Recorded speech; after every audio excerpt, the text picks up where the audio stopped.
a session on overcoming the installation barrier for residential RO.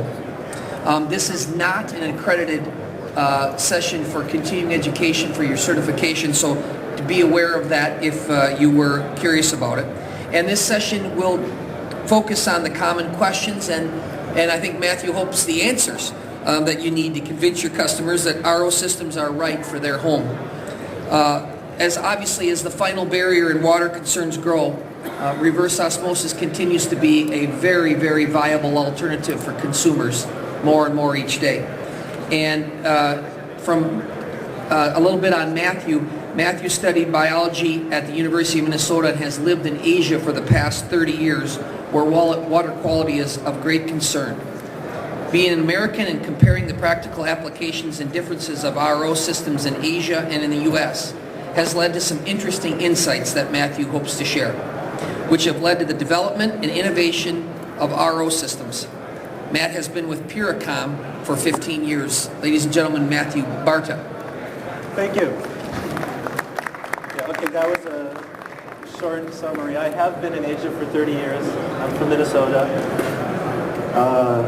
Studied biology, chemistry, and after college I went to Hong Kong, and from there I've been living in Taiwan for the past 25 years. So I guess I stand in front of the speakers. But I've had the pleasure of being able to travel to quite a few different countries in Asia. I've known Puricom for 15 years, and I've also been helping them with their marketing. I've traveled to quite extensively through China. I lived in Japan for 2 years. I lived in Hong Kong for 4 years. I've traveled to Russia, Kazakhstan, India, Thailand, Cambodia. And I've found that it's very interesting when you compare some of the cultural differences between how RO is accepted in some of these developing countries. And then in 2005, I started helping the company with trade shows at the AQUATECH.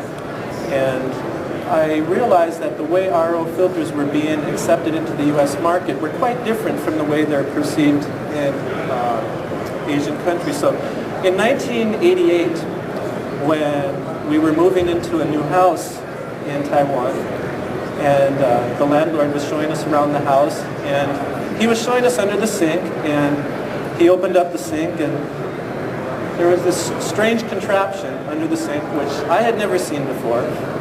It had these cylinders, a tank, which we're all familiar with, the little faucet at the side. And he was telling me that this was a new filter that was being introduced to the Taiwan market at that time. It was imported from the United States, and he was explaining to me about RO and the quality of RO and all of this. And so it was new to Taiwan, but within a matter of just a few years, they became very popular. And especially in like tea shops or any kind of drink shops or anything, it got to the point where people would start putting signs in their front windows saying, "We use RO water." So very quickly they became very popular. Now here's just an example. You can see that this is not a good example because you don't see the signs in front of doors anymore, because I'll tell you in a minute. But eventually it came to the point where everybody, any shop you went into, would have a sign in the front door assuring their customers that, yes, we do use RO water. So it became pretty much the standard, to the point where now you don't see these signs anymore because it's just pretty much assumed that everybody uses it. It's become the standard. In fact, you probably wouldn't even be in business if you didn't have it. So we kind of take it for granted. And I'll tell you a little funny story with my wife about how we take it for granted. But it's almost to the point where maybe we're a little bit spoiled. I totally believe in RO. I've been using it for the past 25 years. I think all of you all know what it is. You know the qualities. I don't need to do a seminar on that. But it reminded me of when I was a kid. And I grew up on a dairy farm, and we had well water, and the water was really good. In fact, we also were maybe a little bit spoiled, and we just took it for granted. And I can remember as a kid, my mom would always tell us, if we would go to visit our relatives in the city, she would say to me, or all of us kids, she would say, "Drink up before you go, because if you go to the city, you're going to have to drink the city water." And we knew what that meant, that we didn't want to drink the city water. To us, it just didn't taste good. Now, we didn't know anything about water quality. We didn't know about disinfectants, chloramines, what we know now. We were just kids. All we knew was that the water tasted bad. We didn't want to drink it. Well, about 2007, my wife and I were coming into the LA airport, and my wife wanted me to tell this story. It's kind of funny. She's Chinese. My wife is from Hong Kong. And we were going through immigration, and the officer stamps her passport, and in a joking way, says to her, she says, "Welcome to LA. Don't drink the water." Now, I was a little bit surprised. Why would an officer be saying something like that? Because, and a little bit later, my wife asked me, "Well, what does he mean? Why did he say don't drink the water?" So I had to kind of explain to her that, well, what he was saying is just kind of joking. He was saying don't drink the tap water. What he was saying is like, maybe the water in LA is not so great. But my wife still didn't quite understand. Well, why would he say don't drink the tap water? Because in her mind, she's coming from Taiwan where she feels that she's just used to always drinking RO water. She assumed that, well, in the States it must be the same way. So in her mind, she didn't even comprehend, it didn't even occur to her that people would actually drink tap water. So I'm sharing these few examples just to give an idea of, okay, are people happy with the water? Are they happy with the tap water? I mean, this is a whole issue. I don't want to, judge either side. But if you're looking for good water, if you want good water, if you're not happy, of course, I think most of us know what RO is good for, and I want it. But what is it that's keeping people from RO really becoming popular in the U.S.? Why is it kind of getting a slow acceptance? And is it because people are happy with the water? Well, in 2006, I was talking with a patent lawyer in Minnesota, and I was explaining to him how, I was talking about a patent for an RO filter, and he says to me, he says, I have an RO filter. He says, I love it. He says, the water is very good. He says, that water's like gold. It's fantastic. I just had the filters changed last week, so here was somebody who had one, and he was very happy with the water. And about the same time, I was talking to a taxi driver in Chicago, and we were going from the airport to the trade show, and he asked, well, what's the trade show about? I told him it was about RO water, or it was about water filtration and about RO water. And so he says to me, I think I've heard about that. One of my friends knew somebody who had one of these machines that makes this really good water. Any of you heard about one of those machines? But he said, yeah, I heard it makes really, really good water. He said, but it's very expensive. So here's a couple of examples of people who do know the quality, who do want it, and are satisfied with it. So, like my wife, I also, when I started coming to the trade shows, I also had the same kind of concept. I thought, well, we took it for granted, and if this technology is developed in the United States, and it's become so popular besides Taiwan. I'm using Taiwan as an example, but this is happening in all developing countries where the water quality, they really need to make this step, almost to the point where you can get better water there. But I know that RO is getting more accepted. It's becoming more popular, from even 8 years ago when I first started to a trade show. And I want to see the industry develop. I'm sure all of you do. But so we step back and we look at, well, what is it? What are some of the things that are keeping RO from being more accepted? So I looked, one little example that I wanted to share is, like in Taiwan, it's very, very easy to get RO because it's everywhere. There's specialty shops on every street corner where people sell just RO water. Pretty much every plumbing supply store, any hardware store, they'll have a section for RO. Even in the shopping malls, they'll have kiosks that are selling. And for the seminar, I even kind of I looked around just in my home area. Within a 3-block area of my home, I counted 7 shops where I could walk out order a machine, have someone come in and install it, or if I ever need a part, or if I ever want something done, within 5 minutes I can get it. So it is very convenient. Now I know in the States things are a little bit different. Things are more spread out, and it is a little bit more convenient. It's a little bit more involved, and there are cultural differences. But what can we do to make it more convenient or easier to install a system?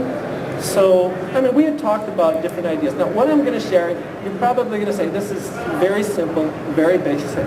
Okay, I don't have a big thing, but what I have to share, I think, is going to have a very big effect in how RO will be accepted into the U.S. market. Okay, so what can we do to make it either easier to install a system or some way that we can get an RO to you? So let's say, for example, you hear about RO, you want to get one, and you talk to your dealer, and you find out that, okay, well, this is kind of like in the U.S. It's kind of like in Taiwan, RO is a solution, but in the U.S. it hasn't been so accepted. But you all know, most of you probably have installed the systems. You know, it's what it involves, connecting to the plumbing, and it's like we thought, well, can we just make a video, a DVD or something, and stick one in each machine, and they can just put it in themselves? But we realized that wasn't quite going to make it. I'm sure, okay, like I said, most of you understand all of this already. I think it's pretty easy. So, I mean, there are YouTube videos that you can go to and you can follow it up. If you think you can do it, you can try it. But generally, you would have somebody, a dealer, come out and install it. It requires the skill of a technician or a skilled technician or a plumber or what. So let's say that you do want to have one, and then you're talking with them and they're explaining, okay, they'll come out, they'll put it in under your sink, and then they're going to drill the hole in the sink for the faucet, and wait. You're going to drill a hole in my expensive marble countertop. Give me a minute to think about this one. Okay, so it's just another. Okay, but let's okay. So you say, okay, I'm okay with that. Okay, I do want it. I know RO is so good, I'm going to go ahead with it. But then you realize, well, okay, so I have wooden cabinets, got hardwood floors in my kitchen, they're carpeted. If there's a leak, I'm going to have a problem. So it's kind of like, well, these are basically what I looked at, or we call barriers to residential installation. Okay, so what could we do? If we can't make installation easier, is there a way we can design a system that doesn't need to be installed?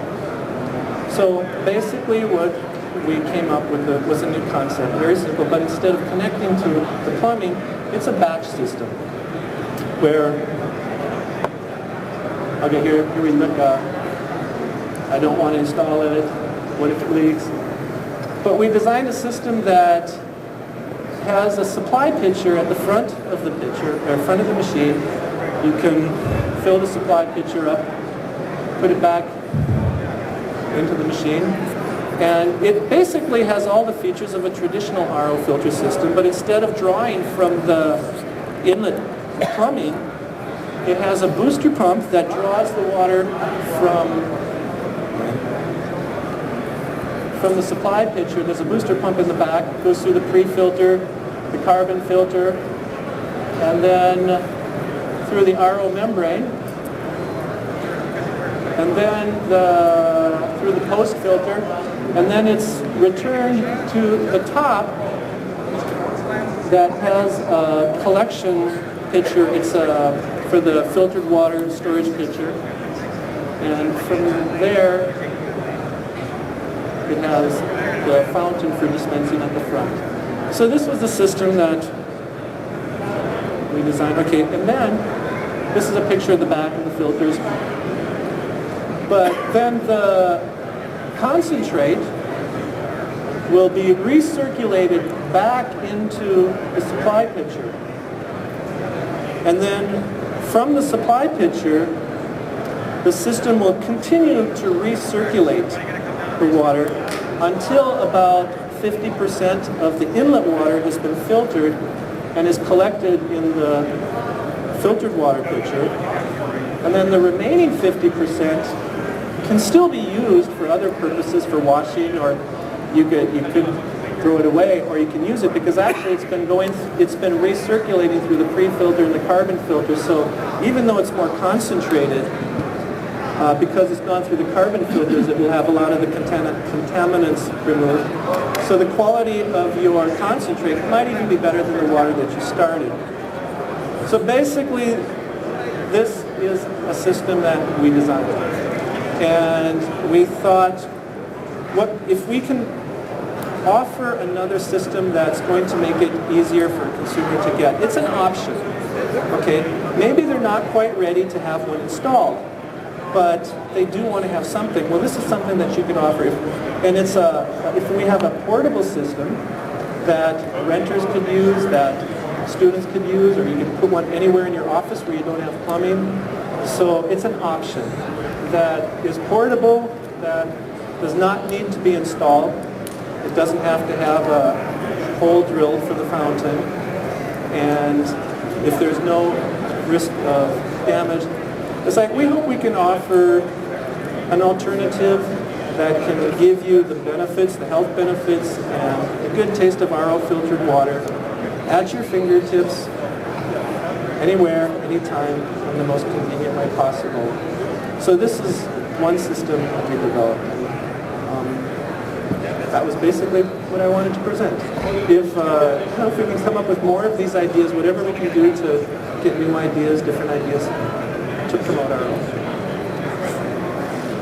Are there any questions? Or otherwise, we're at booth 845, and we have a video playing if anybody wants to know more about the system. Question? How quickly is this thing filtering water? It takes about 10 minutes to do one batch of about a half a gallon. The supply pitcher is 1 gallon, and the filtered water is a half a gallon. So if you come down in the morning, if you put it in, do your breakfast, you'll have a half a pitcher. Oh, I'm sorry. He asked how long does it take to do one batch to filter it. So if you put one batch, a gallon of water, then in 10 minutes, okay, when the filters are new, it takes 10 minutes, but a few techniques, but about 10 minutes.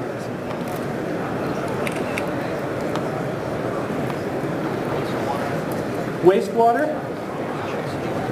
Okay, so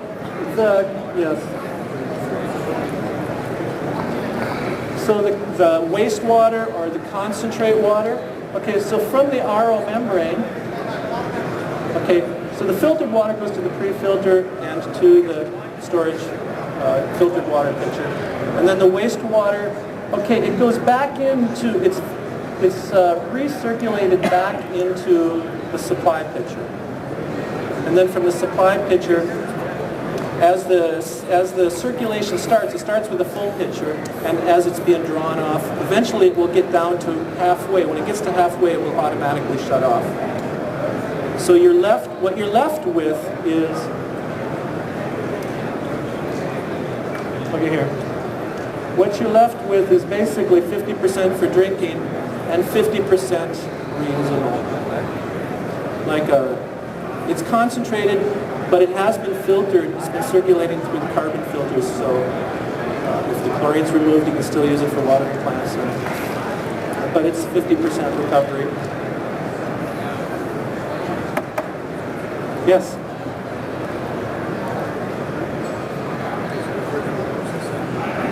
Generally we recommend about 6 months for the pre-filter and the carbon filter, and they're very easy to replace.